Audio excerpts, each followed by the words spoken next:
L'enlèvement ici. Personne. Hein? Ça, c'est même pas la moitié de ce qui va se passer. Ça sera pire encore. Amen. C'est ça que nous allons souvent dans le message. Voir la grande tribulation. Amen. Donc si tu loupes l'enlèvement, au moins tu sais déjà à peu près ce qui t'attend. Et la grande tribulation, c'est pire que ça encore. Amen.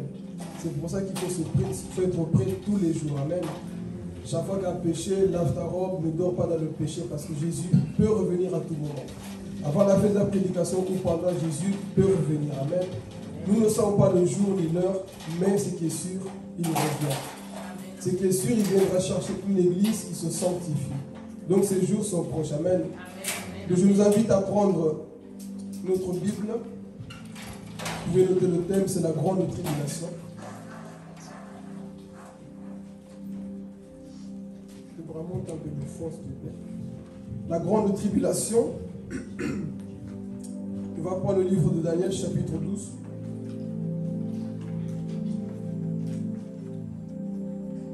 Livre du prophète Daniel, chapitre 12, au verset 1. Juste le verset 1. Ensuite, nous allons se lire.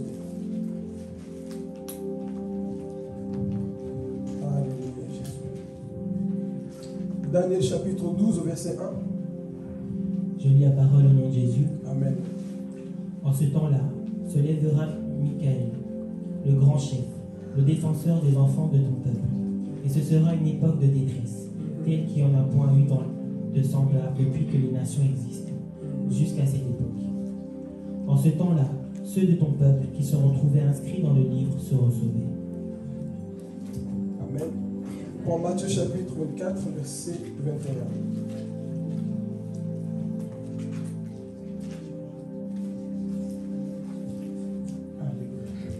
De là, étant allé plus loin, il vit deux autres frères. Matthieu 24, 21.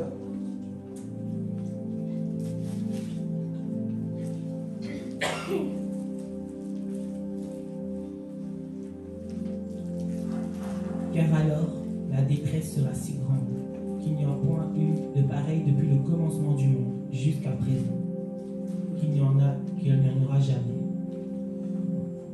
On va sauter au verset 37 à 39. Ce qui arrivera du temps de Noé arrivera de même à l'avènement du Fils de l'homme. Car dans les jours qui précéderont le déluge, les hommes mangeaient et buvaient, se mariaient et mariaient leurs enfants, jusqu'au jour où Noé entra dans l'arche. Et ils ne se doutèrent de rien, jusqu'à ce que le déluge vienne et les emporte tous. Il en sera de même à l'avènement du Fils de l'homme. Amen. Est-ce qu'on peut acclamer la parole de Dieu? Alléluia. C'est des messages qu'on n'a pas l'habitude d'entendre. C'est un message scatologique. Nous allons voir les signes du dernier temps. Les signes du fait du temps. Et je t'encourage vraiment à être attentif parce que Dieu va nous parler. Amen. S'il faut noter, tu notes. Si tu as des questions après, n'hésite pas. Amen. Nous savons tous qu'il y a un événement qui va arriver après le départ de l'Église qu'on appelle la grande tribulation.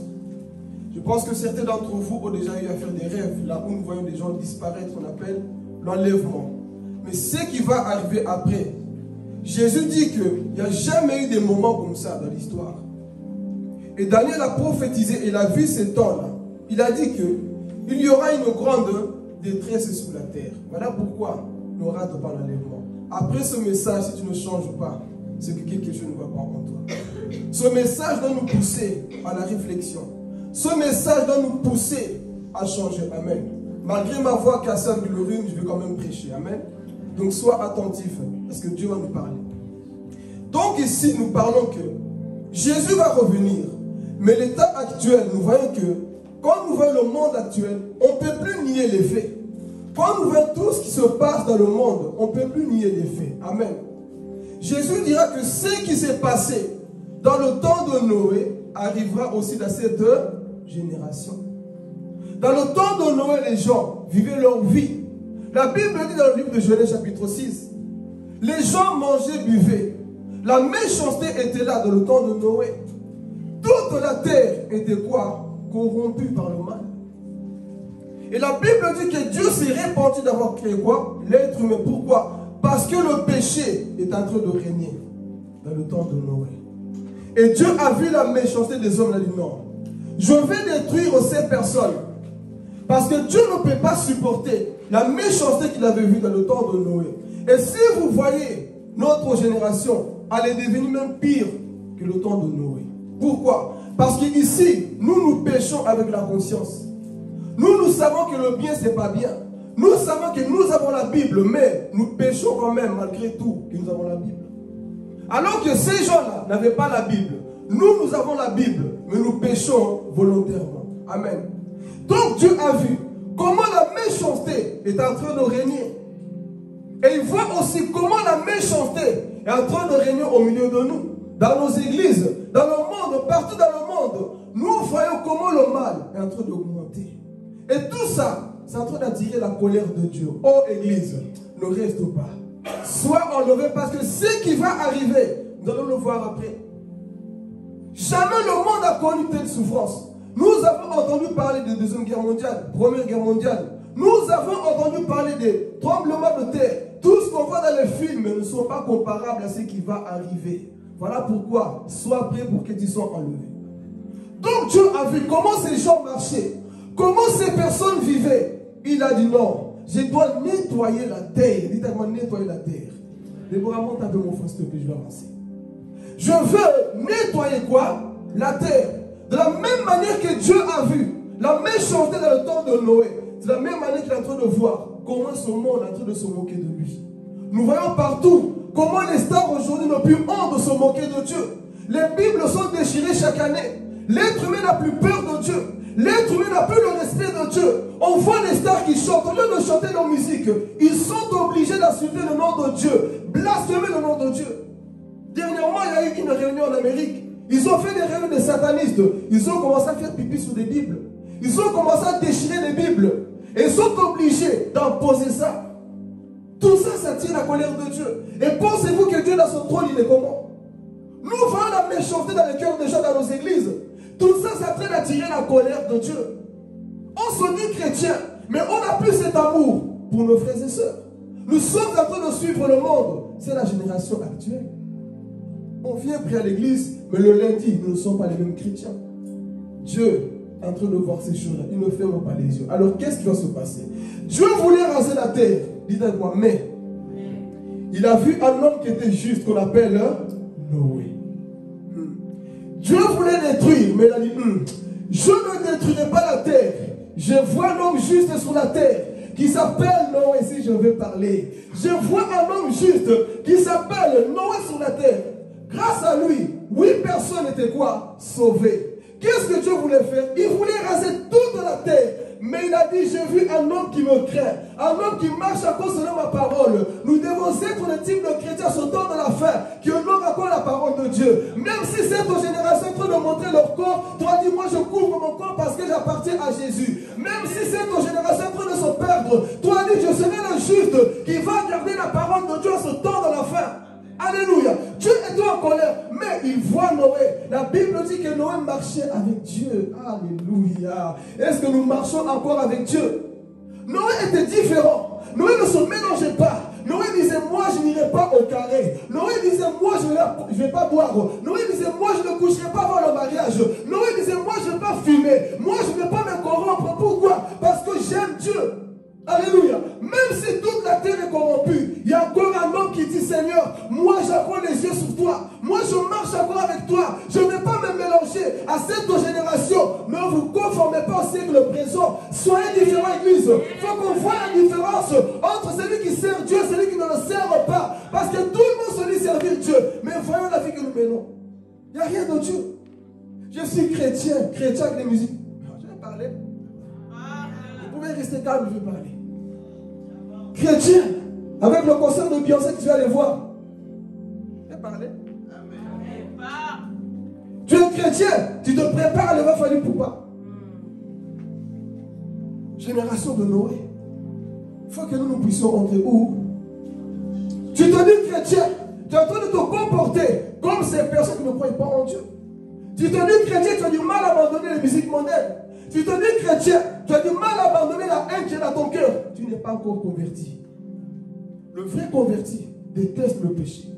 Le vrai converti n'est pas le péché. Comme Noé dans son temps, lui s'est mis à part, alléluia. Même si je suis tout seul, tant que j'ai créé Dieu, cela c'est le plus important, alléluia. Même si je suis seul dans mon coin, le plus important, c'est que je fais la volonté du Père. Noé s'est retrouvé seul, pendant que toute la génération, eux, ils étaient en train de faire leurs affaires. Nous sommes riches. Toi, tu perds ton temps. Je ne perds pas mon temps. Pendant que le monde pense que l'Église perd leur temps, nous ne perdons pas notre temps. Nous sommes en train de racheter le temps. Amen. Alléluia. Donc Dieu dit, je vois Noé. Lui, il est juste. Si vous lisez Genèse chapitre 6, on dit quoi? Noé était intègre. Il marchait avec eux. Dis-moi avec qui tu marches, je dirai qui tu es. Amen. Noé marchait avec Dieu. Avec qui tu marches, toi? Tu marches avec qui? Toi, tu marches toujours avec des gens qui critiquent, des gens qui rabaissent, des gens qui ne croient pas en Dieu. Je vais parler. Un véritable chrétien n'a pas pour ami les païens. Dites Amen. Amen. Je répète, un véritable chrétien n'a pas pour ami les païens. Toi, tu dois les gagner, mais c'est toi qui parles comme eux. Tu as le même langage que les païens, tu te dis différent. Le véritable chrétien doit gagner les païens, mais toi, tu es quoi? Leur ami. C'est eux qui t'entraînent. Mais la Bible dit que Noé, lui, marche avec qui? Il marche avec Dieu.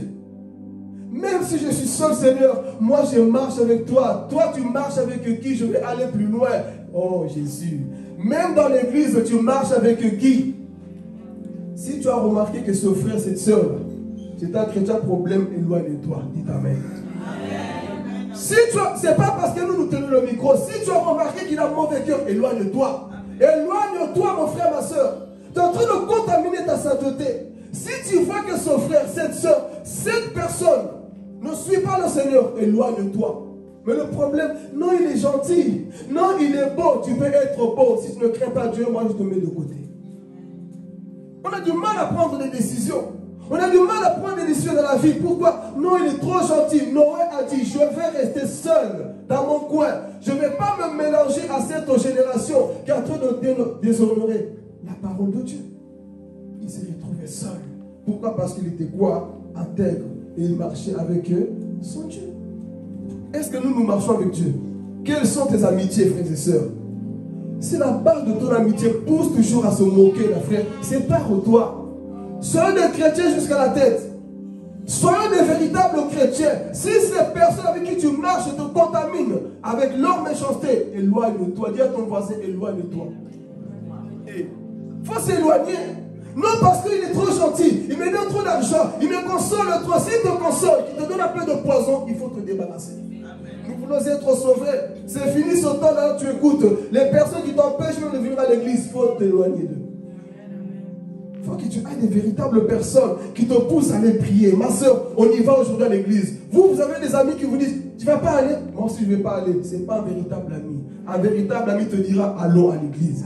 Qu'est-ce que tu fais un mercredi devant Netflix? Allons à l'église. Vous n'allez pas m'aimer, hein, mais je vais parler. Qu'est-ce que tu fais un vendredi dans les boîtes? Parce que nos chrétiens aujourd'hui, ils sont prêts à les fêter partout sauf à l'église. Et tu te dis chrétien, tu es prêt à aller dans les fêtes partout là où tu invites. Tu vas. Mais quand il s'agit de l'église, j'ai la flemme. Je suis fatigué. L'église ne te dit rien. Ça montre que tu n'as pas encore le véritable amour pour Dieu. Mais Noé se mettait quoi? À part. Amen.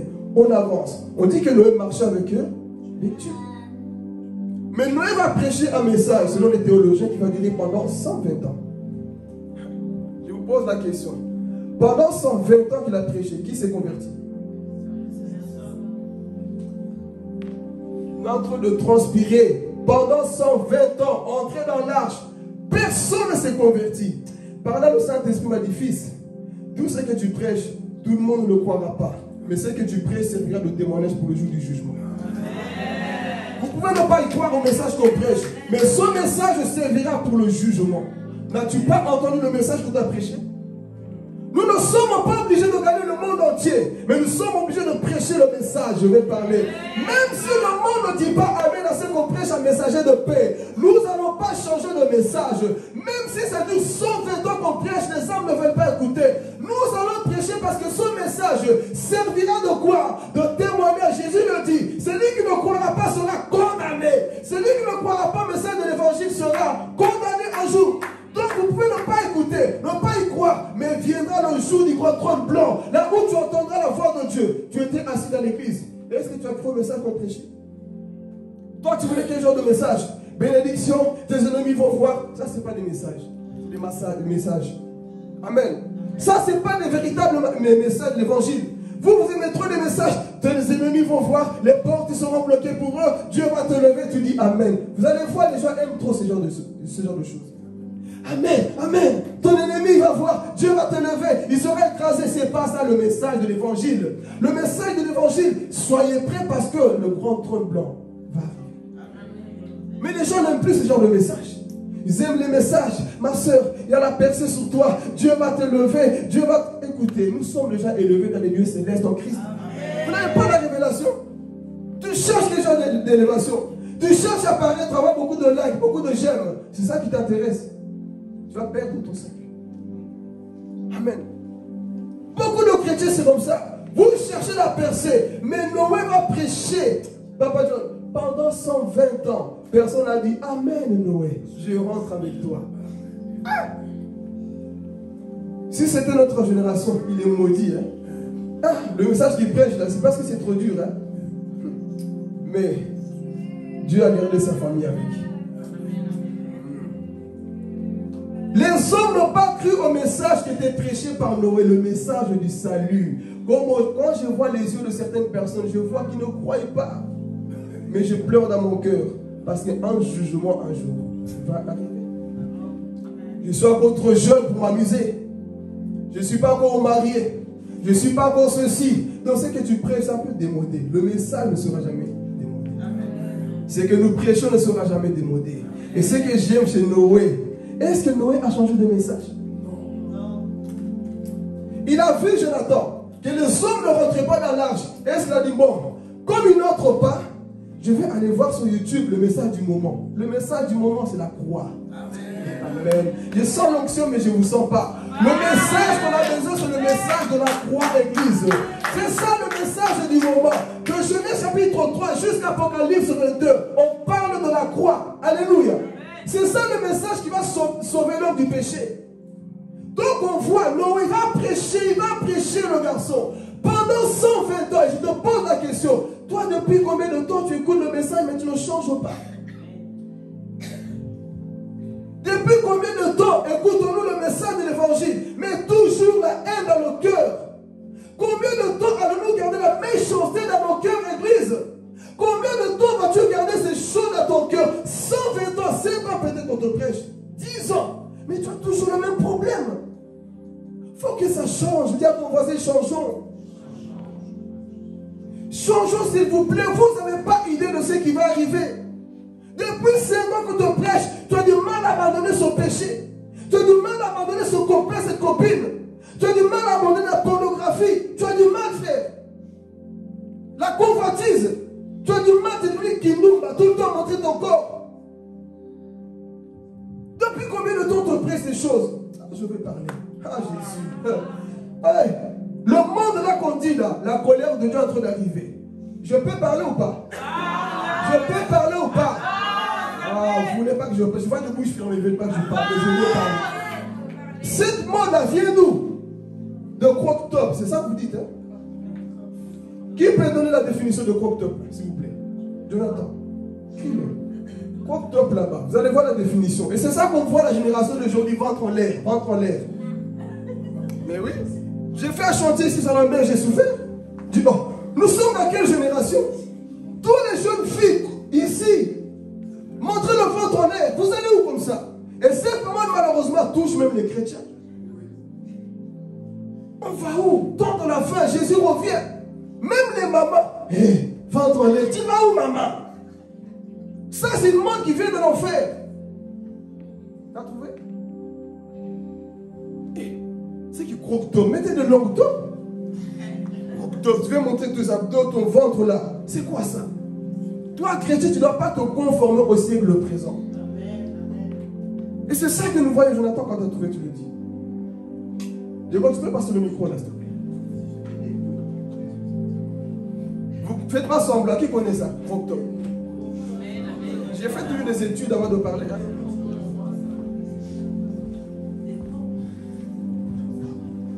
Ce Ceux qui croient popcorn, je ne sais pas là, ici. La définition, c'est quoi là? Ils disent quoi là-bas?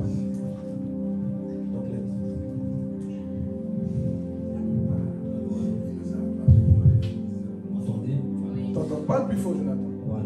Donc la définition ici, selon Wikipédia, c'est un haut court, c'est appelé crop top.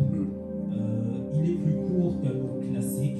Il est plus court que quoi? Plus court qu'un haut classique, ce qui laisse voir le nombril de l'utilisateur. Voilà. C'est ça le but, non? Et j'ai vu les chrétiens le mettre.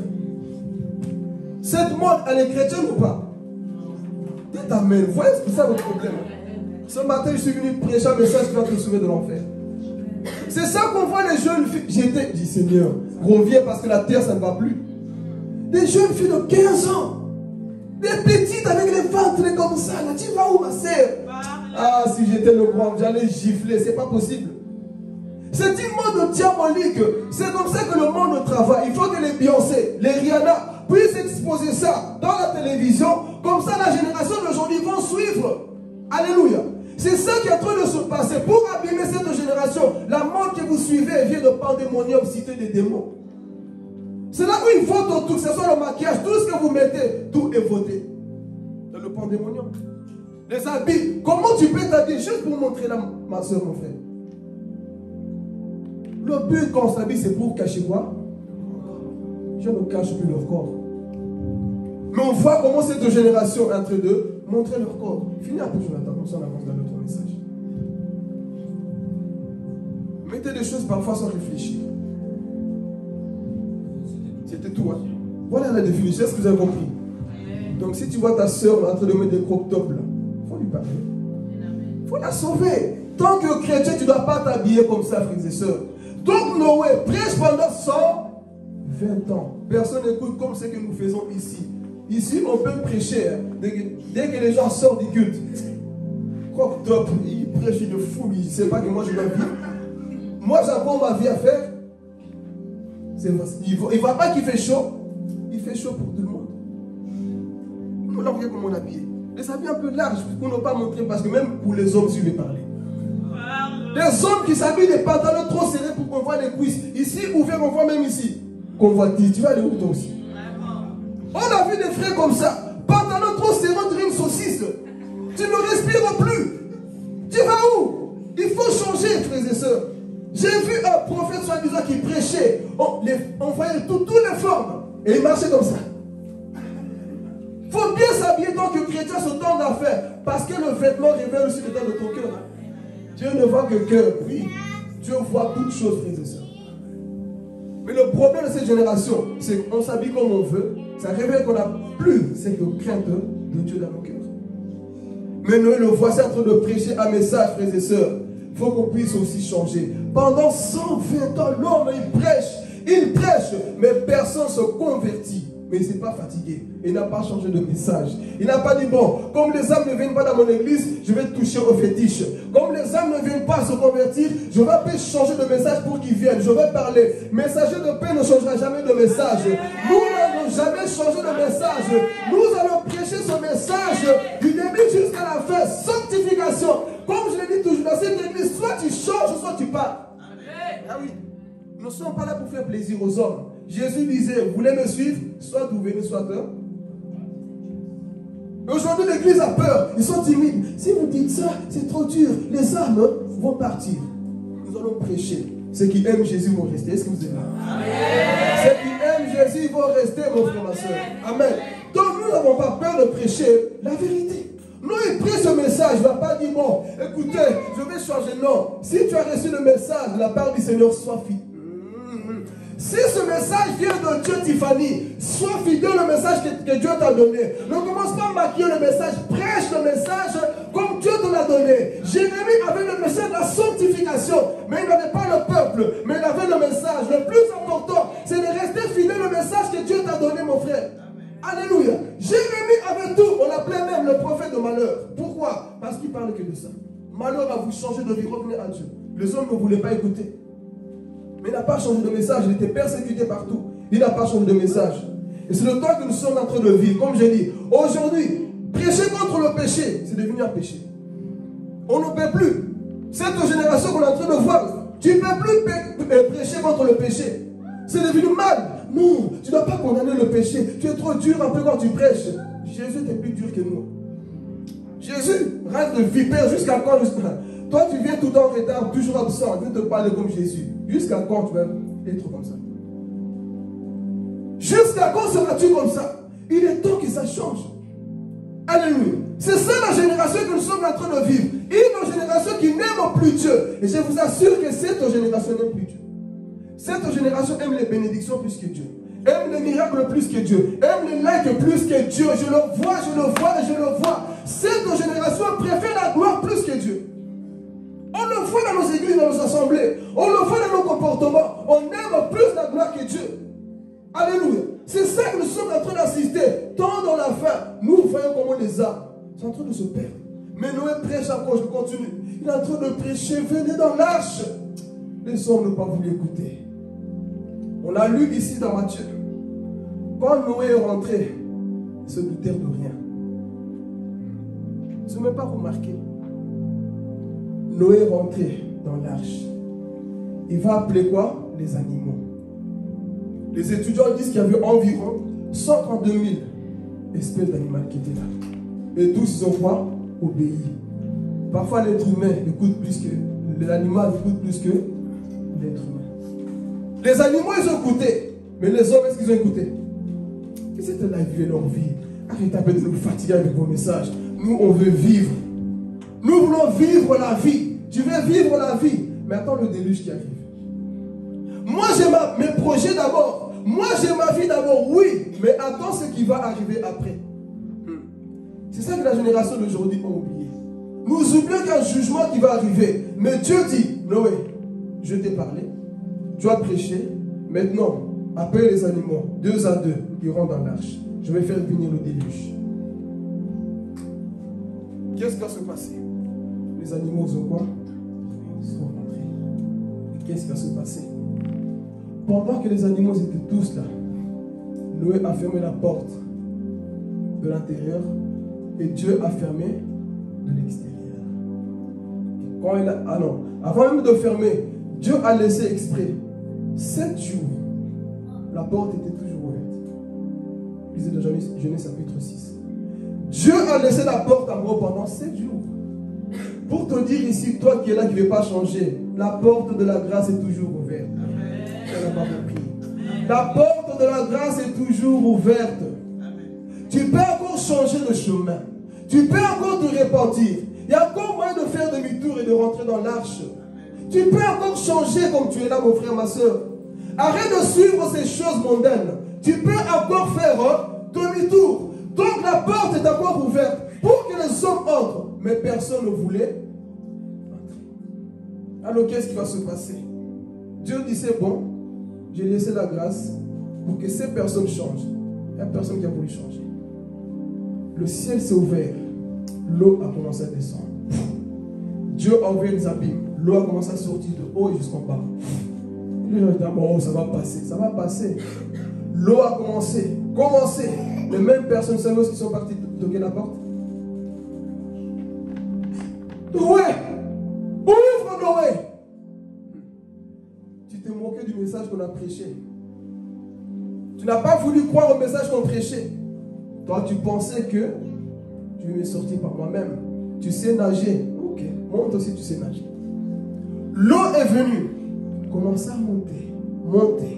Et ils ont toqué. Noé, s'il te plaît, ouvre-nous. C'était trop tard. Ouvre-nous, Noé, c'était trop tard.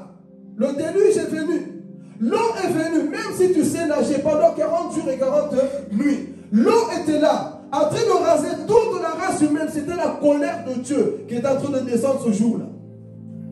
Et c'est ça qui va bientôt arriver, mon frère, ma soeur. Réveillons-nous. Sortons de la crédulité. Sortons de ces choses du mal qui nous amènent loin de Dieu. Sortons de là parce qu'un jour, Église, un jour tu vas toquer à la porte de la grâce, de la grande tribulation. Mais ce jour-là, il sera trop tard.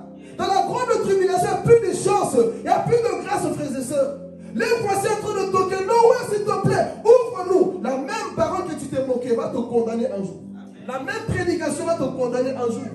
Les voici en train de toquer, l'eau en train de monter, et les hommes en train de se noyer, en train de mourir. Dieu envoie encore la pluie. Dieu envoie beaucoup de choses. Et ces hommes étaient en train de se perdre, se noyer. Si on pouvait mettre en pratique la parole, pourquoi on n'a pas écouté? Beaucoup vont dire ça de la grande tribulation. Pourquoi on n'a pas écouté le message de l'évangile? Moi je pensais que j'étais bien avec mon succès. Ton succès, mon frère, ma soeur, n'a que faire. Dieu veut te sauver. Dieu veut te sauver de là où tu es. Est-ce que tu es prêt à sortir de cela, mon frère, ma soeur? Jusqu'à quand on va te prêcher ce genre de message? Les voici en train de toquer. Noé, ouvre-nous. Ce jour-là, vous allez vous souvenir de tous les messages qu'on vous a prêchés, que tu entends même sur Internet. Mais la porte était quoi? Fermée. Les voici en train de pleurer. Mais Noé, ouvre-nous. Trop tard. La porte était quoi? Bientôt la porte de la grâce sera fermée. Il est temps que tu puisses maintenant quoi? Entrer dans l'arche. Parce que, oh, j'ai sa l'onction. Bientôt, cette porte sera fermée. Il est temps de rentrer dans l'arche, s'il vous plaît. Dis à ton voisin, il est temps de rentrer dans l'arche. Il est temps d'être dans l'arche, frères et sœurs. La Bible dit que ce jour-là, tout était fermé. La pluie descendait. Et l'eau est en train de détruire toute la race humaine. Oh Jésus. Ce jour de la grande tribulation, comme nous allons le voir après, ce jour-là, hey, il y aura des gens qui vont grincer dedans. Ce jour-là, c'est maintenant. Nous sommes en train de vivre les moments les plus dangereux. Et Dieu est en train de nous parler, Église, réveillez-vous, entrez dans l'arche. Qu'est-ce qui fait que tu n'arrives pas à abandonner totalement le monde? Qu'est-ce qui fait que tu n'arrives pas à rentrer dans l'arche, frères et sœurs? Quel est ce péché qui te tient tant dans le monde? Quel est ce mal, cette haine qui te tient tant dans ton cœur? Quand Dieu va décider que la trompette sonne, il sera trop tard. Il sera trop tard. Noé, le voici dans l'arche. Tu as construit l'arche. Personne ne s'est converti. Mais au moins ta famille est là. Toi, tu as fait ton devoir. Prêche la sanctification. Prêche le message. Même s'il n'y a pas beaucoup d'amen, beaucoup de j'aime, le plus important, c'est que j'étais fidèle. Le succès d'un homme de Dieu, ce n'est pas dans le nombre de gens qui te suivent. C'est dans la fidélité du message. Le succès d'un homme de Dieu, ce n'est pas combien d'églises as-tu semé dans le monde. Non, je vais parler. Le succès d'un homme de Dieu, est-ce que tu as été fidèle au peu que je t'ai donné? Est-ce que tu as été fidèle au message que moi je t'ai donné? Je t'ai dit, ouvre les yeux de mes enfants. Je t'ai dit, enseigne-les. Toi, parce qu'ils ne venaient pas, tu as changé de message. Non, nous ne changerons pas de message de l'évangile parce que nous savons ce que Dieu nous a donné. Dieu m'a parlé clairement. Prêche ce message-là. Mais Seigneur, les hommes ne vont pas écouter. Je prêcherai la sanctification. Parce que j'ai vu comment les âmes tombaient en enfer. Quand tu es conscient de ça, tu ne vas pas négliger le message de l'évangile. Et Noé, j'aime cet homme. Noé, voilà pourquoi mon fils s'appelle Noé.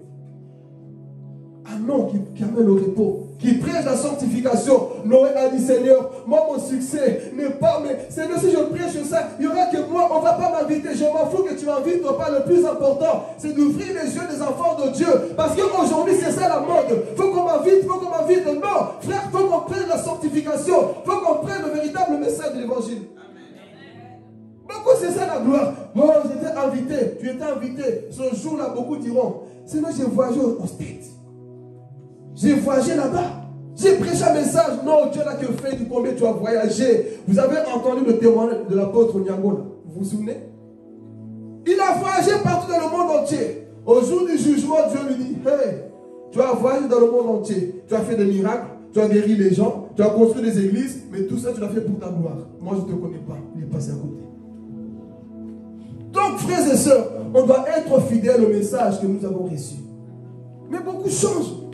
Non, parce qu'il n'y a pas d'impact. Je m'en fous de l'impact. Le plus important, c'est ce que Dieu m'a dit de dire. Amen. Le plus important, c'est la fidélité que j'ai pour le message que Dieu m'a donné. Même si les gens disent, ah, ce message, c'est ennuyant, il se répète, nous allons prêcher ce même message parce que c'est ça qui va te sauver. Amen. Alors, qu'est-ce qui s'est passé? L'eau qui tuait les gens. Ah, je vais parler. La même eau qui tuait les gens, c'était la même eau qui faisait monter l'arche. C'est qu'il y a un jugement pour les autres, pour toi, c'est une élévation. La même eau qui tuait les gens faisait monter l'arche. Laissez les gens se moquer, mais Dieu va quoi? Vous élever pour que vous partez au ciel. Donc ce qui vient pour les juger, pour toi, ça sera quoi? L'ascension, qui te fera monter au ciel. Amen. Maintenant, avant de parler de la grande tribulation, qu'est-ce qui s'est passé? Imaginez-vous dans cette arche, environ 132 000 animaux qui sont dedans. Imaginez-vous l'odeur. Hein? Ils faisaient où leurs besoins? 40 jours et 40 nuits, non? Écoutez s'il vous plaît maintenant, c'est très intéressant. Est-ce qu'ils sortaient dehors et puis revenaient? Imaginez-vous, 132 000, plus eux là, ils faisaient où leurs besoins? Les cochons dedans, les éléphants dedans, crocodiles, tout dedans. Ils faisaient où leurs besoins? Imagine-toi l'odeur pendant 40 jours là. Tu devais faire quoi? Dis à ton voisin, supporte. L'odeur qui est dans l'arche, tu dois supporter. Ici aussi nous sommes d'accord. Est-ce que tu peux supporter l'odeur de Tiffany? Est-ce que tu peux supporter l'odeur de Diego? Vous avez compris le langage spirituel? Est-ce que tu peux me supporter aussi moi? Non, mais toi tu sens trop mauvais spirituellement parlant. Est-ce que... Ah, je veux parler. Est-ce que tu peux supporter Annie? Si tu ne sais pas supporter ton frère, tu n'es pas encore un véritable croyant. Parce que l'amour est patient. Lorsque tu es dans l'arche, mon frère, tu sais qu'au final, nous arriverons quelque part. Donc, je dois supporter mon frère. Même si tu es compliqué, même si tu es difficile, oh Ruth, moi je vais te supporter parce que moi aussi tu m'as supporté. Le problème dans nos églises, on n'aime plus supporter. C'est ça qui révèle que nous avons perdu l'amour. Alléluia. Nous avons perdu l'amour, on ne sait plus supporter. Non, mais lui m'énerve de trop. Toi aussi tu énerves quelqu'un de trop quelque part. Mais quelqu'un te supporte. Le problème de l'église, c'est ça. J'ai trop supporté, j'ai trop... J'ai supporté plus que toi, mais t'as aimé jusqu'à la fin. Maintenant, le problème, c'est quoi? Je te parle plus, je te goûte. Dans l'arche, tu dois supporter le singe. Tu dois supporter le pion là qui pue. Tu dois supporter tout. Si c'est Dieu qui vous a mis là, dis à ton voisin, supporte-moi encore. Regarde-le bien. Dis-lui, supporte-moi encore. Supporte-moi encore pendant peu de temps. Parce que c'est là où tu es en train de former notre caractère. Lorsque tu supportes quelqu'un, tu es en train de former ton caractère. Comment auras-tu un témoignage à dire un jour? Si tu es toujours à l'âge, quand ça ne va pas, tu abandonnes, tu t'absentes, tu ne viens plus. Comment pourras-tu témoigner quand tu prêcheras? Tu vas prêcher quoi? L'hypocrisie? Non, mais moi, des gens dans la vie, voilà le genre de message. Dans la vie, il y a des gens qu'il faut mettre la croix. La croix, c'est Jésus. Mais toi, dans la vie, il y a des gens, parle plus, crois. Parle plus, crois. Tu n'es pas encore converti. Parce que quand tu es mort en toi-même, tu ne mets plus de croix dans la vie des gens. Comme on a vu ici, il n'y a plus de carnets noirs. Qui a suivi le direct de Papa John? Il n'y a plus de carnets noirs. Quand tu es en Christ, tu n'as plus de carnets noirs. Tu as des carnets blancs. Là, tu dis qu'il y a des bonnes choses. Mais vous, chrétiens, trop de carnets noirs. Et tu crois que Dieu te connaît? Supporte encore l'odeur de ton frère, même si elle t'énerve, supporte encore. Qui sait qu'au travers de ta bonté, la personne peut changer la vie? Qui sait qu'au travers de ton amour, la personne peut changer? Mais nous voyons, nous assistons aux chrétiens matembélés. Comme j'ai dit, chrétiens que tu ne peux plus toucher. Dès que tu fais un petit prout, là, il change de côté. Non, supporte mon odeur. Parce que toi aussi, on t'a supporté. Mais le problème dans nos églises, on ne veut plus supporter. Mais dans l'arche, imaginez-vous Tiffany, en train de respirer. Seigneur, je vais quitter. Je vais dire même quand je parlerai des types d'églises qu'il faut quitter. Mais tu ne vas pas quitter une église parce que tu t'attends pas avec maman Chantal. Tu vas quitter pour ça? Tu changes. Je dis toujours, c'est lui qui quitte l'église sans ranger son problème là. Tu vas causer le même problème là où tu vas. Dis amen. Toi, tu es en couple, c'est toujours lui, toujours lui. Tu changes encore, Antoine, c'est pas Antoine. André, c'est pas André. Nicolas, c'est pas Nicolas. Oh, jusqu'à quand?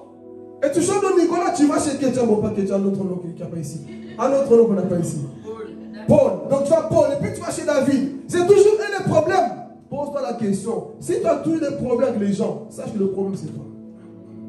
Ah oui. Si toi, c'est toujours toi qui es dans la sauce, sache que c'est toi qui mets le piment quelque part. Parce que le problème, c'est quoi? C'est que c'est toujours eux. Toujours non, parfois le problème, c'est toi dans l'église. Même si tu changes, c'est toi qui mets le poison partout. Donc, dis à ton voisin, supporte-moi. Si Si tu veux être enlevé, c'est ça. Tu dois me supporter. La Bible dit supportez-vous les uns et les autres. Mais aujourd'hui, on ne veut plus se supporter. Et qu'est-ce qui se passe? L'arche était fermée. La pluie descendait. Ils sont partis. Dieu a tué toute la race humaine. Vous croyez que Dieu avait peur de tuer ces gens-là? Le monde a commencé avec combien de personnes? 2 personnes. Donc Dieu a recommencé avec 8 personnes. Il n'a pas peur, il fait ce qu'il veut. Je commence avec dans Ève. Je commence avec Sam et Japheth, Noé et sa femme. Et leurs enfants. Ils ont commencé à construire quoi? Le nouveau monde. Donc Dieu n'a pas peur de recommencer. Donc on voit que tout, le déluge est venu, Maman Lisa. Ça sentait mauvais dehors. Il dit, hey, même ici dans le bateau là, ça sent mauvais là. Je préfère ici parce que dehors, les hommes qui sont morts là, je préfère supporter encore mon frère ici. Au moins là, il y a encore de l'amour. Amen. Donc ici, on voit comment le jugement est venu. Mais maintenant, la Bible dit quoi? Qu'il y aura quoi? La grande tribulation. L'église, comme vous êtes, on a vu les images. Ce n'est pas des histoires. Ce n'est pas des simples vidéos. Ce qui va arriver, c'est 100 fois plus encore. Le système est déjà établi dans le monde qu'on vit. L'antichrist est déjà partout dans le monde. Tout son système est déjà établi. Les armes qu'ils vont utiliser dans la grande tribulation, ils sont déjà là. Toi qui aimes ce monde-là, il y a des choses qui se passent, tout est déjà établi. L'antichrist n'attend que le départ de l'église. Une fois que l'église part, ils vont se manifester. Et c'est ça qui va bientôt arriver. Donc la grande tribulation, comme vous le savez, cette année de malheur sur la terre, pendant que toi, si tu gardes la foi jusqu'à la fin, pendant que toi tu seras aussi en train de te réjouir avec Jésus. Mais à une condition, il faut que tu sois enlevé. Il faut que tu entres dans l'arche pour ne pas vivre le déluge. Amen. Donc, il y aura cette année de malheur sur la terre. Un homme qui va apparaître, un homme politique qui prendra le contrôle du monde. Et il va parler. Il va séduire toute la terre. Et ce jour-là, Jésus lui-même le dit, si ce jour-là n'était pas abrégé, personne ne serait sauvé. Et dans la grande tribulation, frères et sœurs, il y aura la 3e guerre mondiale. Ici, vous voyez des bombes qui explosent. C'est rien. Ce qui va arriver, le mal qui va arriver, la méchanceté qui va arriver, vous regardez comme ça, mais vous allez voir ce qui va arriver. On va prendre Apocalypse 9:6. Tu peux le lire en droit du coin. Tout ça, c'est toujours dans le contexte de la grande tribulation. C'est des choses à venir.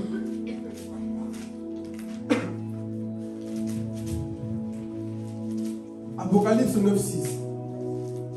Tellement qu'il y aura la souffrance au jour-là. Regardez ce qui va se passer.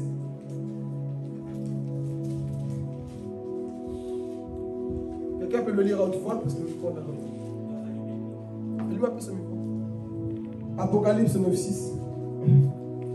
En ces jours-là, les hommes chercheront la mort et ils ne la trouveront pas. Ils désireront mourir et la mort fuira loin d'eux. Vous savez, c'est où ce contexte-là?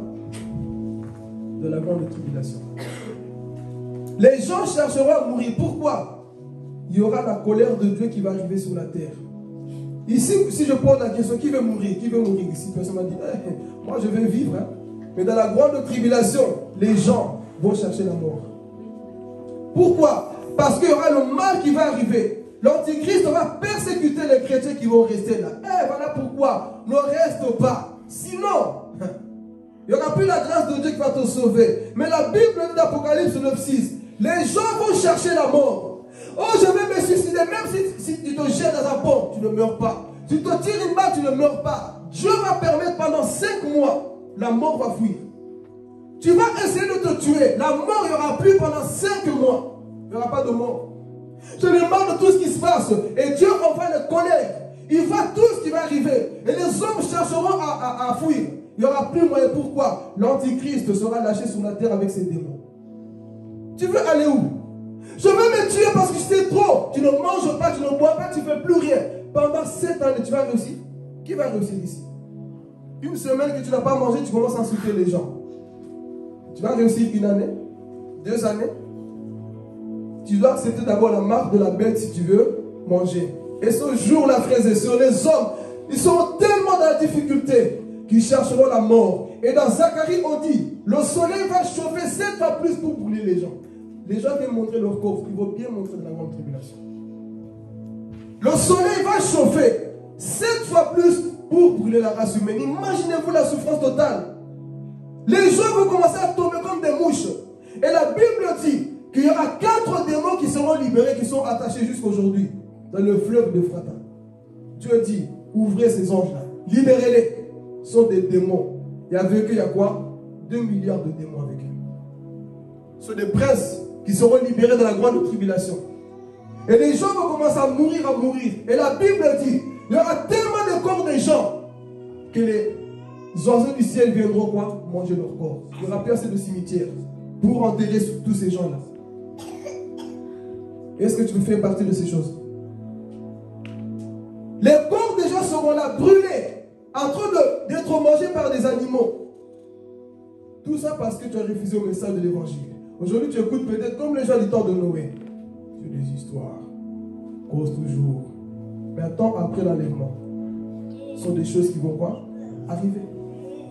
Et les gens mouraient, tombaient. Et ces anges-là, vicieux, ils étaient avec leurs démons. Attaqués par-ci, attaqués par-ci. Tous ces gens qui n'ont pas la marque de la bête, il faut quoi? Les assassiner. Et la Bible dit que quiconque n'avait pas cette marque-là, était quoi? Maintenant les 5 mois vont passer, là on peut maintenant vous tuer.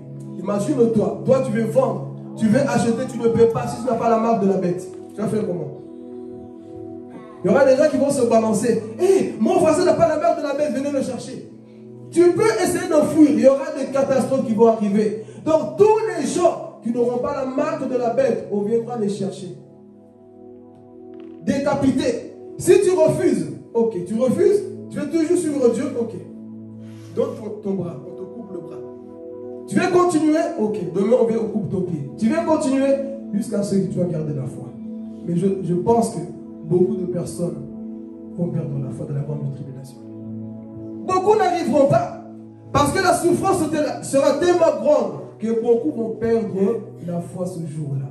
Alors si tu n'as pas cette marque-là, tu te perds. Et la Bible dit, si tu reçois cette marque, tu deviens pire qu'un démon. C'est-à-dire, une fois que tu reçois cette marque-là, le 666, c'est fini pour toi. Tu deviens comme un démon. J'ai lisé le livre de Rebecca Brown. Elle disait que quand le diable mettait, parce que Dieu l'a montré une vision, quand le diable mettait cette marque-là, les gens devenaient comme des zombies. Ils étaient téléguidés par le diable. Tout ce que le diable disait, eux ils le faisaient. Donc, si tu acceptes le 666 dans la grande tribulation, sache que tu as perdu ton salut. Même si tu pries, même si tu fais quoi que ce soit, tu as perdu ton salut. Et c'est des choses qui vont arriver dans la grande tribulation. Et de corps par-ci par-là. La guerre par-ci par-là. La famine partout. Les tempêtes partout. Et la Bible dit encore une chose, qu'il y aura quoi? Un froid glacial. C'est pour ça que dans Matthieu on dit malheur aux femmes enceintes, ceux qui vont allaiter ce jour-là. Ça sera terrible. Voilà pourquoi on prêche pour que tu sois prêt, pour que tu sois enlevé. J'aime ce calme parce que le message rentre. Ce jour, mon frère, ma soeur, c'est maintenant qu'il faut quoi? Ranger ta vie. Qui veut rester? Personne. Tant qu'on continue dans la grande tribulation, Dieu envoie ses anges. Il envoie sa colère et le diable sera lâché. Vous avez vu comment la première guerre mondiale a fait des morts, la deuxième aussi, mais la troisième sera pire. Imaginez-vous, il y a des gens qui Poutine a le Satan 2, Poutine a le Satan 2, Satan 2, Satan 4 seront lâchés dans la grande tribulation. Imaginez-vous les morts qu'il va y avoir. Imaginez-vous les personnes qui vont perdre leur salut ce jour-là. Mais Dieu nous fait la grâce aujourd'hui de rentrer dans l'arche. On ne veut pas écouter. Dieu nous fait la grâce maintenant d'écouter le message sans qu'on te force. C'est là que je ne crois pas. J'ai d'abord ma vie. Je ne vais pas écouter. Crois maintenant, mon frère, ma soeur. Parce qu'il y a deux choses que tu ne sais pas là. Ta mort, tu ne sais pas la date. Le retour de Jésus non plus, tu ne le sais pas. C'est des choses qui peuvent arriver. Donc c'est maintenant qu'il faut quoi? Arranger totalement notre vie. Donc ici, nous partons vers la fin. On voit dans cette grande tribulation comment les hommes étaient décapités, tués, des guerres par-ci par-là. Les hommes couraient partout, cherchant leurs maris, cherchant leurs enfants, mais il n'y a plus moyen de se sauver. Là, je ne pense même pas que les gens auront envie de se marier. Tu vas te marier comment? Quelle envie, pardon, auras-tu de te marier dans cette tribulation? Quelle envie auras-tu encore de voyager gauche à droite? Là, les gens, ils vont se cacher dans les montagnes. Et la Bible dit qu'ils vont dire, les rois vont dire, montagne, tombez sur nous, cachez-nous. Parce que les catastrophes qu'il va y avoir là-bas, jamais le monde a connu ça. Et Jésus a dit dans Matthieu, Ces choses, le monde ne les a quoi? Jamais connues. Imaginez-vous la colère de l'agneau. La colère de Dieu dans la grande tribulation. Toi, te voici, tu penses, Papa Dieu est parti. Hey, tu regardes s'il est parti. Autour de toi, les hommes que tu... la personne que tu critiquais là, est partie. La personne que tu gardais dans ton cœur, à cause de lui, à cause de elle, tu vois qu'elle est partie. Tu es resté pourquoi? Les démons viendront vous narguer. Ruth, tu es resté pourquoi? Tu l'as dit sans effet. Tu es resté pourquoi? Il va vous poser la question à chaque fois. Ketia, tu es resté pourquoi? Tiffany, tu es resté pourquoi? Aurélie, tu es resté pourquoi? Vous savez que chaque personne saura le pourquoi il est resté dans la grande tribulation. Chaque personne saura le pourquoi il est resté dans la grande tribulation. Imagine tous ces démons venir devant toi. Pourquoi tu es resté? Non, en fait, moi je t'ai encore trop attiré. Pas beaucoup de choses du monde. Je répète encore, Église. Qu'est-ce qui nous attire tant de l'autre côté là? Qu'est-ce qui nous attire tant de l'autre côté? Mais malheureusement, plusieurs rateront à cause de ça. Il n'y a pas que ça. Maintenant, notre cœur aussi dans la grande tribulation sera révélé.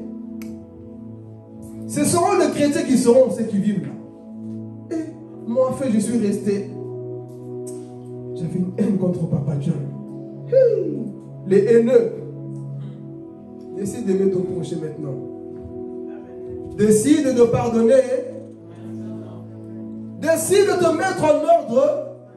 Après ce message, si tu ne changes pas, je considère que tu es pire qu'un païen. Mon frère, tu ne vois pas ce qui va arriver. Toi, tu continues à vivre dans l'orgueil. Les orgueils ce jour-là. Tu vas rester à cause de ça. Toi, tu dis, non, mais moi, je n'ai pas tué. Je n'ai pas volé. Je n'ai pas avorté. Je n'ai pas fait ceci. Mais quel est l'état de ton cœur jusqu'à présent? Quel est l'état de ton cœur jusqu'à présent qu'on prêche dans mon frère, ma soeur? Beaucoup vont dire, Seigneur, oui, mais c'est parce que c'est Ali qui m'a énervé, c'est Philippe qui m'a énervé. Ah oui, mais tu ne sais pas que lui, il est au ciel. Quoi? Toi, tu le haïssais, mais lui, s'est mis en ordre. Tu vas grincer des dents. Et la Bible de la grande tribulation, les gens vont commencer à se mordre les dents, vont commencer à mourir après, ils vont commencer à être persécutés. La guerre va commencer maintenant, là, de partir vers la fin. Et ensuite, qu'est-ce qui va se passer? Nous connaissons tous Israël, n'est-ce pas? Jusqu'à aujourd'hui, vous le savez, eux ne croyaient pas que Jésus c'est. Pour eux, c'était un imposteur. Il n'est pas encore venu. Et ils attendent toujours Ils attendent toujours le Messie. Mais il faut d'abord recevoir l'Antichrist.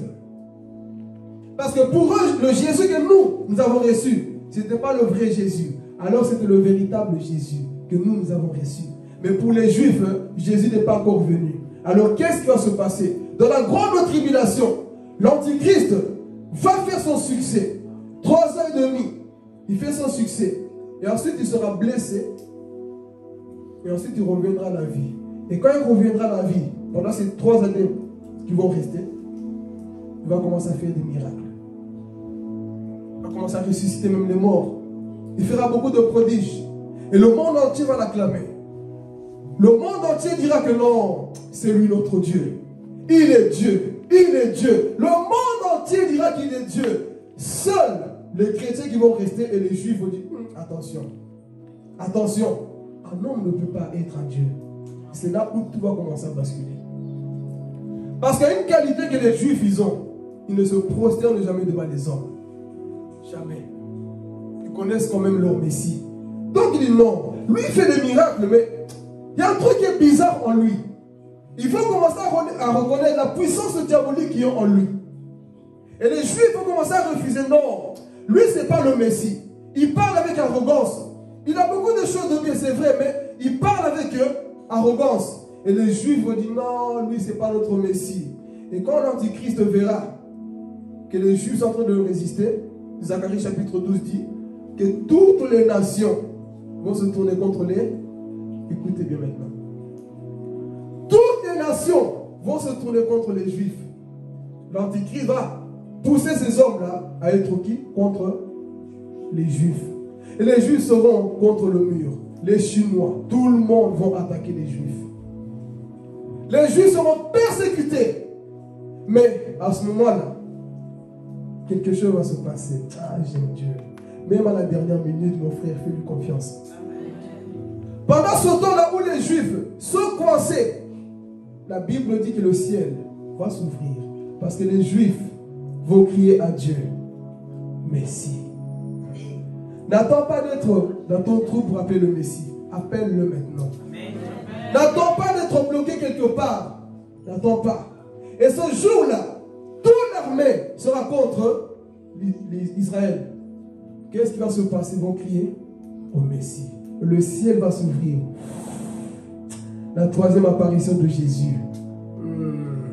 On voit Jésus aller sur le mont des Oliviers. Il met son pied sur la montagne. L'homme de Galilée.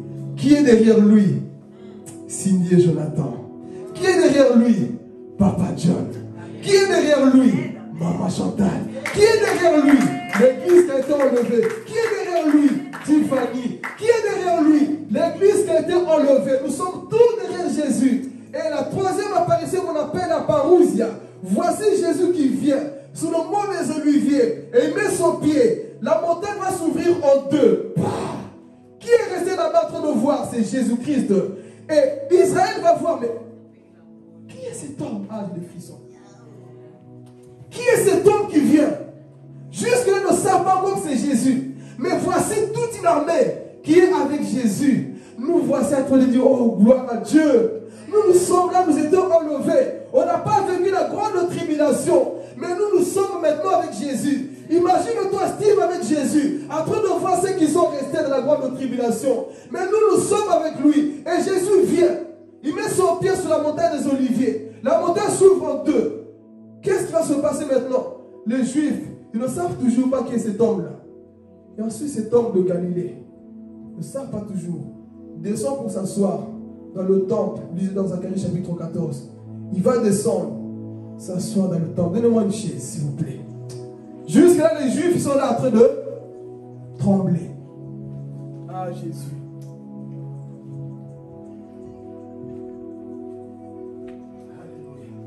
Merci.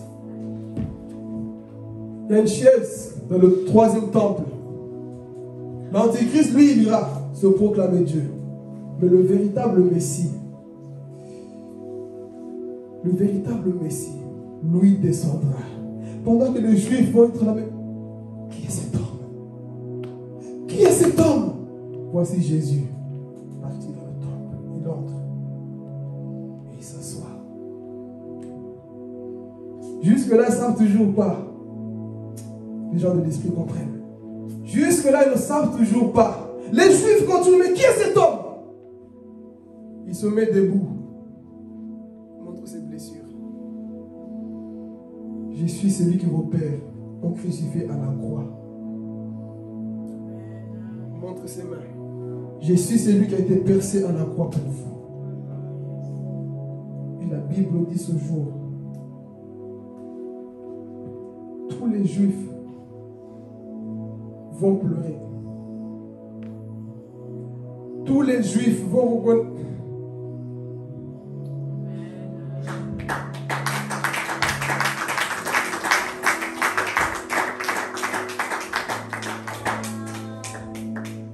Tous les gens qui ne croyaient pas en Dieu ce jour-là, tous les Juifs qui ont persécuté Jésus à la croix, il faut dire, c'est lui qui est mort à la croix. C'est lui, l'homme de Galilée, que nous avons crucifié. L'homme qui est mort pour nous à la croix, c'est cet homme-là. Et Jésus montre ses blessures de nouveau. Et si vous lisez dans Zacharie 14, la Bible dit, tout Israël va pleurer. Tout Israël va pleurer. Tout le monde. Ils vont dire, nos pères ont mal fait. Ils ont crucifié le Messie, le véritable. Ils ont persécuté celui qui devait nous donner la vie. Et ce jour-là, il se révèle à ses frères. C'est le type de Joseph qui se révèle à ses frères qui l'ont vendu, c'est Jésus. Quelqu'un l'a compris. L'histoire de Joseph est identique à ce que Jésus va faire. Il va se révéler à ses frères et ils vont reconnaître. C'était le Jésus de Nazareth. L'homme que nous avons tant persécuté. Nous avons rejeté ses prophètes. Nous avons rejeté Paul, Jean. Nous avons rejeté ces messagers. Mais lui, le voici en personne. Jésus ne vient pas pour les juger encore. Il vient maintenant pour leur dire, je suis celui que vous avez persécuté. Et il se révèle à eux. Tous les Juifs maintenant sont en train de pleurer. C'est le Messie. C'est l'agneau de Dieu. C'est lui qui ôte le péché du monde. C'est lui qui vient. Et je suis venu dire à l'église ce matin, il revient. Je suis venu dire à l'église ce matin, je ne suis pas venu te donner des messages pour que tu sautes, mais des messages qui nous poussent à la réflexion. Cet homme que nous rejetons, qui s'appelle Jésus, revient. Il revient, il revient. Il viendra prendre une église qui se sanctifie. Pas une église qui s'en fout de sa parole parce que sa parole est beaucoup prêchée, mais elle est négligée par plusieurs chrétiens. Mais le jour viendra, je vous assure, là où beaucoup vont pleurer, mais ces pleurs-là, ce sera trop tard de la grande tribulation. C'est maintenant qu'il faut mettre sa vie en ordre avec Dieu. De la même manière que les Juifs ont pleuré, beaucoup vont pleurer, mais c'est dans la grande tribulation. Et Jésus descend et il prend avec lui les Juifs. Et pendant tout ce temps, elle est partout où? Au ciel. Satan sera jeté 1000 ans. Mais nous partirons encore au ciel avec Jésus. Et nous régnerons avec lui. Ça, c'est la grande tribulation. Là, je vous ai prêché qu'une partie. Une partie, je n'ai pas touché les 2 témoins. Mais si c'est pour nous pousser à la réflexion, ce même Jésus que nous sommes en train de persécuter, nous le persécutons comment? Quand on ne met pas sa parole en pratique. Nous le persécutons comment? Lorsque nous gardons encore de mauvaises choses dans nos cœurs, nous sommes en train de persécuter le Messie. Voyez ce que Jésus a fait à la croix, s'il vous plaît. Est-ce que ce sacrifice est en vain? Est-ce que tout ce que Jésus a fait, c'est en vain, Église? Il a quitté son trône, tout ça pour toi et moi. Mais regardons notre façon de faire parfois. Nous attristons ce Dieu qui est mort pour nous. On doit encore nous rappeler les choses qu'on doit faire. Nous le savons. Lui, il a fait pour toi et moi. Il est descendu. Il n'a pas dit il faut qu'on me force. Mais j'irai sur la terre. Mourir pour ces personnes. C'est triste quand une personne est en grand vers toi. Ça fait mal, n'est-ce pas? Tu as fait du bien à une personne. Tu l'as sauvée. Tu l'as nourrie. Tu as tout fait. Mais cette personne ajoute tout le dos. Et c'est l'état actuel de l'Église. Nous avons tourné le dos à Jésus. Nous avons tourné le dos à Jésus. Voilà nos comportements, notre façon de faire. Nous avons tourné le dos à Jésus. Est-ce que ce n'est pas ça qu'on fait, Église? Nous avons tourné le dos à Jésus. C'est un message eschatologique et évangélique. Il est temps de revenir réellement à Dieu, Église. Dieu cherche des véritables chrétiens. Dieu cherche ceux qui sont à 100%. La voix de Dieu est en train de créer dans cette assemblée. Il cherche des véritables chrétiens. Cessons d'être des tièdes, mais soyez des véritables chrétiens qui désirent voir Jésus revenir un jour. Mais nous sommes tombés dans un piège aujourd'hui. On ne croit plus à ces choses. Et ça m'énerve à la fois. Et ça me donne une tristesse de voir comment les chrétiens... Voir comment les chrétiens sont en train de bafouer le sacrifice de l'agneau. Je préfère encore le monde. Je préfère encore ma vie que je mène. Qu'est-ce que cette vie va t'offrir? Je préfère mon copain, ma copine. Qu'est-ce qu'il va t'offrir? Je préfère mon travail, mes études. Qu'est-ce qu'ils vont t'offrir? Je préfère d'abord ma maison. Qu'est-ce que ta maison va t'offrir? Je préfère mes enfants. Qu'est-ce que tes enfants vont t'offrir?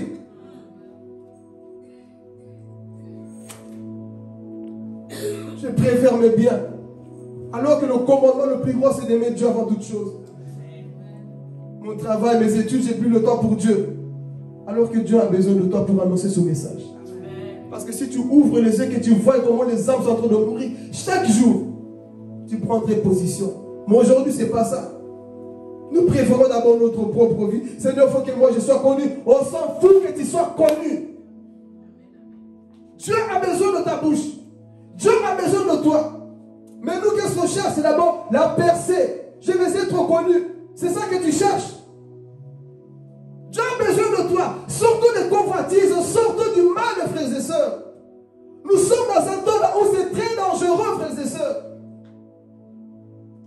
Il est temps de sortir de notre sommeil spirituel. Il est temps de sortir de ce sommeil spirituel, frères et sœurs. Il est temps que tu prennes une décision. Après ce message, dis Seigneur, c'est vrai. Jusqu'à là, j'étais mort spirituellement. Parce que je vous annonce une chose qui est vraie. Beaucoup sont morts dans l'église. Je n'entends pas d'amen de toutes les façons. Beaucoup sont morts dans les églises. Une carapace, tu es mort spirituellement. Tu es mort spirituellement. Même si tu fais des vidéos, même si tu prêches, même si tu chantes, même si tu joues, Dieu sait quelque part tu es mort. Tu dois ressusciter là. Amen. Dieu sait qu'il y a une mort spirituelle au-dedans de toi. Et Dieu t'appelle, mon frère, ma soeur, ce matin, à te repentir sincèrement. Et à revenir à lui. Alléluia. Nous ne voulons plus baptiser des gens qui ne changent pas. Prêcher des gens qui ne changent pas. Nous voulons le changement dans nos églises. Parce que nous aspirons à être quoi? Enlevés. On prêche les gens, mais c'est toujours le même caractère. Toujours le même langage. Toujours le même comportement. Il faut que ça change. Oh Jésus. Nous qui sommes là, nous ne sommes pas des robots. On n'est pas des robots. Il y a des gens qui sont ici. Ce message, une fois ils ont écouté, ils ont changé. Il y a des gens, il faut toujours répéter. Ils rentrent à la maison et deviennent pires que des païens. On ne lit plus la Bible, mais on finit des séries de Netflix. Et tu veux être enlevé. On a du mal à lire la Bible, mais nous sommes motivés sur les réseaux sociaux. On garde la méchanceté contre les autres. On veut prêcher, on veut chanter. Changeons nos cœurs. Changeons nos cœurs. C'est l'état de l'église qui est en train de dévoiler. Est-ce que tu peux prendre une décision de dire Seigneur, c'est à moi que tu parles. Je suis fatigué. Est-ce que tu n'es pas fatigué de jouer une double vie, mon frère, ma soeur? Est-ce que tu n'es pas fatigué à jouer une double vie? Qu'est-ce que ce monde va t'offrir? Qu'est-ce que ce monde va te donner plus que ce que Jésus peut te donner? Nous courons derrière tout, frères et sœurs. Jésus est à la porte. Et il viendra chercher l'église qui est debout dans sa présence. Une église qui sait pardonner son prochain. Une église qui sait aimer son prochain. Mais quand je vois l'état actuel, papa, je pense que tu es d'accord avec moi, on a mal. Quand je vois comment l'église est en train d'aller, je ne parle pas des messages de paix, l'église en général. Quelque chose ne va pas. Et si la trompette sonne maintenant là, la vidéo là, ils étaient gentils. Hein. On a vu presque tout le monde qui était parti. Mais si la trompette sonne maintenant là, combien d'entre nous sommes prêts pour partir ici? Réponds à ton cœur. Si Jésus, parce que nous attendons le retour de Jésus, on n'attend pas un mariage, ni la finale de la Ligue des Champions. On n'attend pas ces choses, mais nous attendons le retour de Jésus qui est plus important que ces choses qui vont passer. Si la trompette sonne maintenant, est-ce que tu es sûr de partir? Réponds à ton cœur. Si la trompette, ne sois pas hypocrite, tu te connais, je me connais. Si la trompette sonne maintenant, là, tout de suite, tu es sûr de partir avec Jésus? Si c'est non, travaille ton salut. Il faut travailler ton salut pour que tu sois enlevé. Et c'est le temps que nous sommes en train de vivre. Jésus veut que tu sois enlevé. Parce que la grande tribulation nous attend quelque part. Si nous ne changeons pas. Amen. Voici Jésus qui vient prendre une église. Et il désire que son église soit maintenant prête. Parce que nous sommes tombés dans un piège là où l'église maintenant c'est énervant. J'écoute. Je prends même note s'il faut. Je enregistre le message. Mais quand je rentre chez moi, tous les notes, Satan te distrait qu'on a d'autres choses. Quand est-ce que tu es rentré chez toi? Tu pleures dans ta chambre. C'est vrai. C'est vraiment moi, papa. Je déchire mon cœur dans ta présence. Change ma vie. Je suis méchant. Je suis mauvais. Quand est-ce que tu as fait ça? Tu regardes ta garde-robe. Tu dis non, il est temps. Allez, je brûle ça. Tu regardes ton téléphone et vidéos pornographiques. Je supprime ça. Tu vois les personnes que tu critiques. Tu appelles. Écoute, j'avais des mauvaises pensées contre toi. Je m'arrange aujourd'hui. Quand est-ce qu'on peut faire ça, église? C'est ça le message. C'est ça le message. Je prêche. C'est ça le message. Quand est-ce que tu peux faire ça? Tu rentres, tu appelles la personne que tu as du mal à regarder dans les yeux pour dire je t'aime à son frère. Ruth, c'est une mauvaise pensée contre toi. Je sais, je peux faire semblant, mais quand je te regarde, je sais que toi et moi ça ne va pas. Ruth, il faut qu'on arrange. Est-ce que tu peux faire ça? Est-ce que nous pouvons faire ça, église? Toujours garder la haine contre les gens. Toujours la méchanceté contre les gens. C'est pas ça être chrétien. Être chrétien, c'est être revêtu de l'amour de Christ. Ça, c'est être chrétien. Mais les chrétiens, qu'il y ait des problèmes sur les gens, qu'il y ait des statues visées, qu'il y ait des vidéos visées, tout visé, change ton cœur, vise aussi ton cœur. Il est temps que nos cœurs, frères et sœurs, puissent changer. Toi, c'est toujours les gens, mais toi, c'est quoi tu vas changer? Les gens, ils sont mauvais. Dans la vie, vous savez, il faut parfois les gens, il faut quand tu sais que les gens... Tu sais les gens quoi? Il faut d'abord se regarder soi-même et s'examiner. La première personne que tu dois juger, c'est toi-même. Juge-toi d'abord. Non, comme je suis Philippe, non. Ça m'arrive pas. Je suis dans ma chambre, je pleure moi-même, je vois mes défauts. Non, là tu as, excusez-moi du terme, là Philippe, tu as déconné. Non. Non. Change ta vie. Change nos vies. Il est temps que ça change. L'église, ce n'est pas un amusement. On ne vient pas ici pour sauter, danser, ensuite de rentrer. Non, il faut le changement. Prends une décision après ce message de changer totalement. Je te montre un peu le tableau, même pas 100%. Mais je te montrais déjà en gros le tableau de ce qui nous attend ce jour-là. Et Dieu nous appelle ce matin de nous mettre debout pour qu'on puisse changer. Parce que je vous assure, tu peux être attaché à tout ce que tu vois dans ce monde-là. Ce monde sera détruit. Tout passera, mais ma parole ne passera jamais. Tout passera, mais la parole de Jésus ne passera jamais. Le style là qu'on voit, tous les styles là qui viennent, là, le croc top va passer. Il y aura encore des bisous top. Il y aura des cheveux top. Il y aura de tout top. Tout ça va passer. Mais une chose qui ne passera jamais, la parole de Dieu. Alors attache-toi à la parole de Dieu. Ce matin, je suis venu te pousser à réfléchir. Je suis venu t'encourager à prendre des décisions, à te pousser à la réflexion. Parce qu'il faut que ça change. Parce que nous voulons des véritables chrétiens. Pas des personnes qui viennent dans l'église qui ne veulent pas changer. Mais des personnes réfléchies qui attendent l'enlèvement. Parce que malheureusement, beaucoup d'églises ne prêchent plus ce genre de message. Pourquoi? Si on prêche ça, les âmes ne viendront pas. Mais nous allons insister parce qu'on vous aime. Nous insistons sur ça parce qu'on vous aime. Amen. Donc ce matin, qui veut prendre une décision? N'aie pas honte, tu t'en fous. Va prier dans ton cœur, je ne viendrai pas prier pour toi, ni t'imposer les mains. Mais c'est toi et ton Dieu.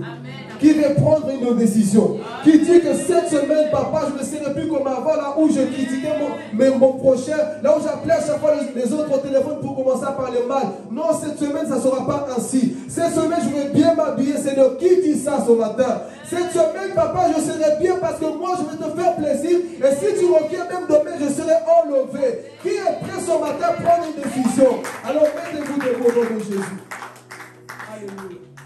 On va prier. Chacun prie dans son coin là où il est. Alléluia. C'est toi et ton Dieu là où tu es. Tu t'en fous de ton voisin, ta voisine. Sois le type de Noé. Ne regarde pas ton voisin, tu vas dire, mais elle ou lui n'a pas pris de décision. Ne le suis pas. S'il faut t'écarter, écarte-toi. Si tu dois l'abandonner, abandonne, sois seul comme Noé. Au moins tu rentres dans l'arche. Ce matin, prie selon ton cœur.